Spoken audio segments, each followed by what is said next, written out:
ও এবারে কিন্তু এবারে হয়েছে, এর আগে যেটা হয়নি এবারে সেটা হয়েছে এবং প্রথম উইকেটের পতন। এবারও কিন্তু কিছুটা জাগল করেছিলেন, বলটি ধরার আগে পপ আপ করে বের হয়ে গিয়েছিল হাত থেকে।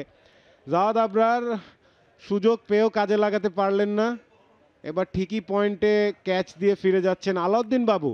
প্রথম উইকেটটি নিয়ে নিলেন পার্টেক স্পোর্টিং ক্লাবের হয়ে।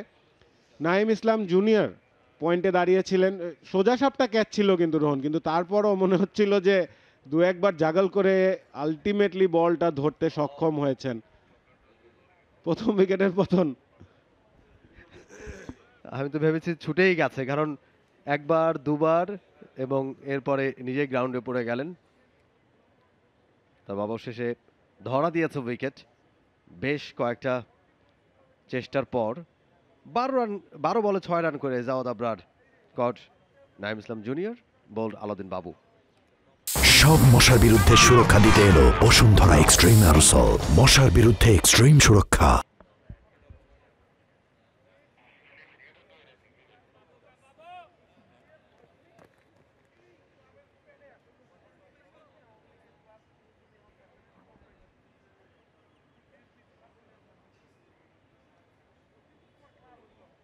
New batter Liton Kumar Das.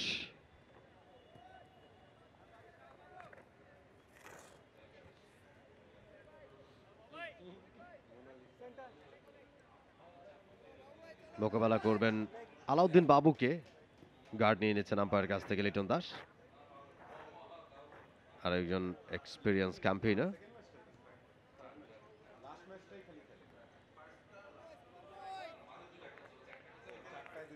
লিটন কুমার দাস গত ম্যাচে খেলেননি, আজকে আবার খালিদ হাসানের জায়গায়।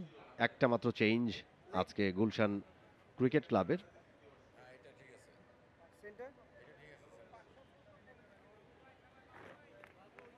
লিটন দাস দেখা যাক দলের এই অবস্থায় কতখানি কার্যকারী ভূমিকা রাখতে পারেন। আলাউদ্দিন বাবু ওভারের প্রথম বলেই উইকেট তুলে নিয়েছেন, জাওয়াদ আবরারকে প্যাভিলিয়নের পথ দেখিয়ে দিয়েছেন। এবার কিন্তু ডেলিভারিটা একেবারেই ভালো হলো না, ওয়াইড একটা এক্সট্রা রান কনসিড করলেন লিটন দাস।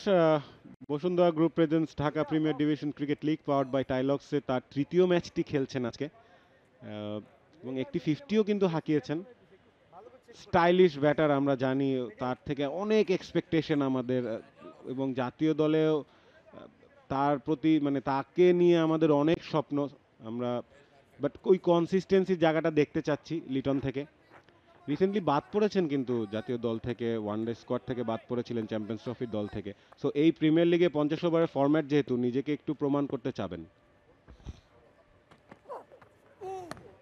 লিভ করেছেন এবং আপনি যেমনটা বলছিলেন যে আসলে এই সার্কিটটাই তো আসলে ক্রিকেটারদেরকে প্রমাণ করার একটা জায়গা, নিজেদেরকে তুলে ধরবার জায়গা এবং নিজেদেরকে প্রমাণ করবার জায়গা। লিটন কুমার দাস নিশ্চয়ই সেটাকে বেশ ভালোভাবে কাজে লাগাবেন এবং ঘরোয়া ক্রিকেটে আমরা বরাবরই দেখেছি লিটন কুমার দাসের ব্যাটে কিন্তু রান, এবং বেশ কয়েকটা আসরে তো আমরা দেখছিলাম যে শিরোনাম হচ্ছিলেন তিনি, যে রানের বন্যা বইয়ে দিচ্ছেন। শুধু দেখা যাক আজকে তিনি থার্ড ম্যাচ খেলছেন।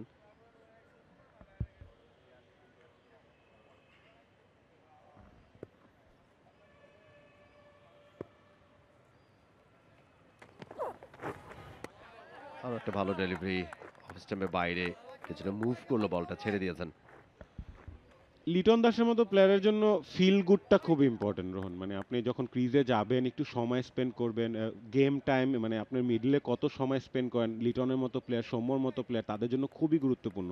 যখন দেখবেন যে একটা দুটা মিডলিং হচ্ছে, ধীরে ধীরে দেখবেন যে তাদের গ্রুভে আসছে, তারপর কিন্তু তাদেরকে আটকানো সম্ভব না। ওই গ্রুভটা আসতেই লিটনের একটু সময় লাগে হয়তো। আজকে দেখা যাক তিনি ওই সুযোগটা পান নাকি।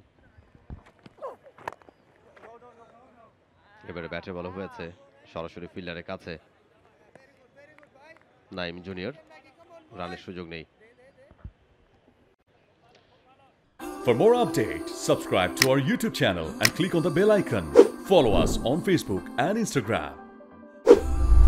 Download T-Sports app to enjoy exciting games and highlights. Visit tsports.com.